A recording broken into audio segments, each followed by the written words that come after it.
So guys, তো আমি video বানাই দেখে গাইজ কিছু কিছু মানুষ মানে প্রচুর আমাকে বলছে যে তুই ভিডিও করা ছেড়ে দে, তুই ভিডিও করে কিচ্ছু করতে পারবি না। ঠিক আছে, তো গাইজ আমি ভিডিও করা ছাড়বো না, আমি হাল ছাড়বো না গাইজ। তো যেহেতু এটা আমারও দোষ, যেহেতু আমি রেগুলার ভিডিও বানাই না। রেগুলার ভিডিও বানালে গাইজ হয়তো কিছু করতে পারতাম। ঠিক আছে, তো আমি রেগুলার ভিডিও না বানিয়ে গাইজ আমার রিচ মানে দিনের দিন গাইজ ডাউন হচ্ছে।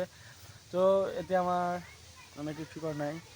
তো গাইজ যাই হোক, মানুষের সামনে আমাকে ভিডিও বানাতে গাইজ লজ্জাবোধ করে, তাই জন্য মানুষের সামনে ভিডিও বানাই না, কম বানাই। ফাঁকা টাইম পেলে মানে গাইজ ভিডিও বানালাম। ঠিক আছে, তো এরকম একটা সমস্যা।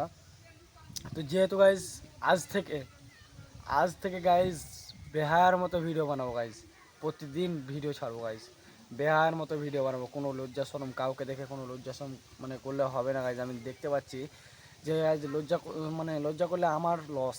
ঠিক আছে, আমার ক্ষতি। যেহেতু আমি ভিডিও বানাচ্ছি, ভিডিও না চাইলে গাইজ আমার রিচ ডাউন হবে, ফলোয়ার্স কমবে, এরকম একটা ব্যাপার। ঠিক আছে, তো গাইজ আমি আজ থেকে বেহায়ার মতো ভিডিও বানাবো তোমাদের সামনে।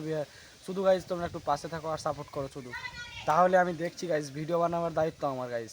ঠিক আছে, তো তোমরা একটু সাপোর্ট করো শুধু।